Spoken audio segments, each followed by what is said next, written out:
Then the next point is amplitude.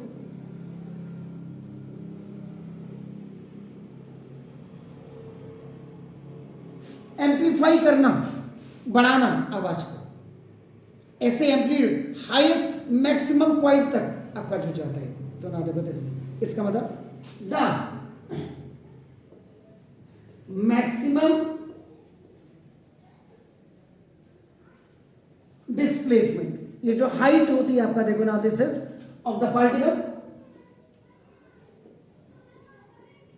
This is particle of the medium, किसी भी medium में किसी particles की जो मैक्सिमम डिस्प्लेसमेंट होती है ना, from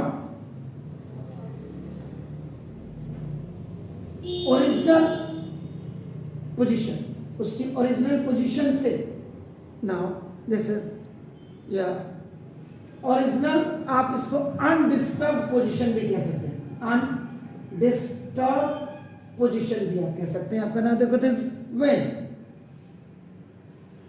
a wave passes through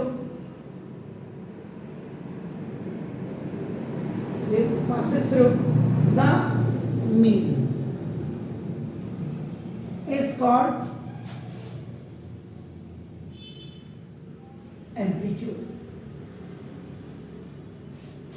ये देखिए, इसका ना एम्पलीट्यूड क्या होता है, ये जो मैक्सिमम हाइट देखते हैं आपका, ये वाली हाइट आप देख रहे हैं, दिस यू आर लुकिंग आपका ऑब्जर्व, ये तो दिस वन इज आपका ये मैक्सिमम हाइट, इसको आपका एम्पलीट्यूड कहते हैं।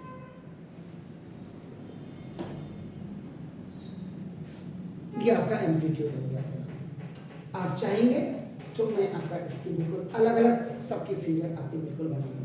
देखिए सर, मीन पोजीशन को सेंट्रल पोजीशन भी कहते हैं, इक्विलिब्रियम पोजीशन भी कहते हैं, देखो होम पोजीशन भी कहते हैं। हाई प्रेशर और हाई डेंसिटी कंप्रेशन में होती है, लो प्रेशर लो डेंसिटी आपका देखो रेयरफैक्शन में होती है। आपका देखो तो ये एम्पलीट्यूड आपका हो गया। Either that is in A crest, जो बेसिकली जो पिच होती है सबसे ज्यादा आपकी बड़ी, आपका नाम देखो इसको, ये आपका ये जो आपका देख रहे हैं मैक्सिमम डिस्प्लेसमेंट आपका ना वेव की, वो आपका एम्पलीट्यूड होती है ना। यानी सिंपल, अगर मैं इसको आपको क्रेस्ट में दिखाऊं, अलग से आपको दिखाऊं, क्रेस्ट ट्रफ, ये दिस इज द एम्पलीट्यूड, ये this is the amplitude.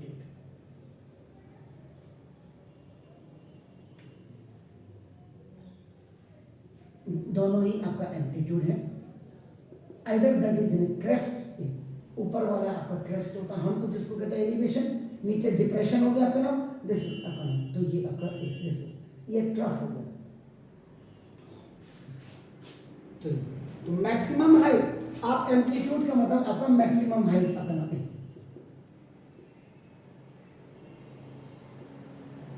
Maximum height of crest and trough, simple language में आपका नाम, ये आपका एम्पलीट्यूड हो गया आपका नाम। Then the fourth one is time period. कितना समय एक ऑसिलेशन को कंप्लीट करने में, यानी कि एक टू एंड एक फ्रो, एक कंप्रेशन एक rarefaction, it's making one oscillation. So आपका है, तो ये आपका है the time required to produce, the time required to produce,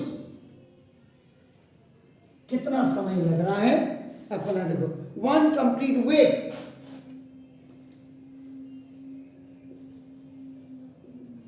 इस कंप्लीट वेव को आप साइकिल भी कह सकते हैं। ये देखो this cycle is called time period. देखो दिस टाइम पीरियड, ये आपका हो गया। तो time taken to complete one vibration, simple सी वैल्यू, अब इतना करें या और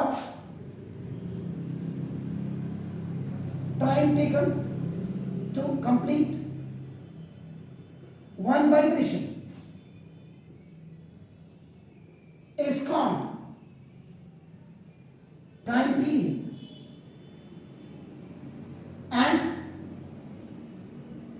denoted by capital T. ये टाइम पीरियड के लिए आपका ये आ गया।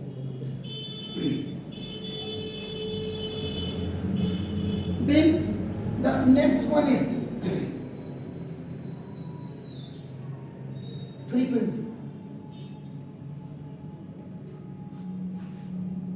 फ्रीक्वेंसी भी बाहर वाला बच्चा जल्दी समझता है। आप हल्द्वानी रेलवे स्टेशन से अपने घर आ रहे हैं, कितनी इजीली आपको कन्विंस मिल जा रहा है। What is the frequency of that? Maximum है या मिनिमम है? आपका नाम रूट पे आपकी कितनी गाड़ियां हैं, आपका नाम देखो दिस। तो नाम ये the number of complete wave, the number of complete wave या cycle,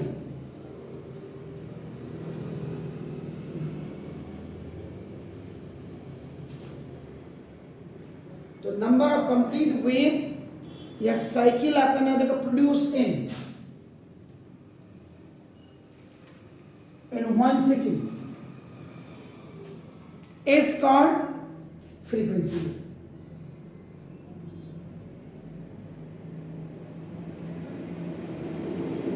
Frequency of the wave या frequency सिंपल आपका, यानी कि नंबर ऑफ वाइब्रेशन पर सेकेंड। आप इसको ये भी इतना बड़ा नहीं लिखा, तो नंबर ऑफ वाइब्रेशन पर सेकेंड और द नंबर ऑफ वाइब्रेशन पर सेकेंड इज कॉल्ड फ्रीक्वेंसी। और इसकी क्या होती है? इसका नाम its unit, its unit is hertz. This is the hertz. HERTZ और इसको आपका इसको शॉर्ट में क्या करते हैं? HZ। टाइम पीरियड है, तो टाइम पीरियड को जरा देखिएगा ना, इसमें आपका इसकी जो यूनिट मैंने लिखी आप लिख लीजिएगा, यूनिट इसकी सेकेंड। इसके बाद वेवलेंथ है, वेवलेंथ की जो यूनिट होगी कितने गया? एज। इसकी यूनिट आपकी मीटर में होनी चाहिए, सब चीज आपको पता होना चाहिए। तो अगर आपके फ्रीक्वेंसी भी होगी, टाइम भी हो गया ना, देखो जैसे इसका मतलब 1 hertz is equal to 1 oscillation completed by the vibrating body in 1 second। तो ये कुछ आपके नाम some important points those who are related to the sound are in front of you। तो ये आपका पूरा, कोई क्वेश्चन हो तो you can raise the question to me।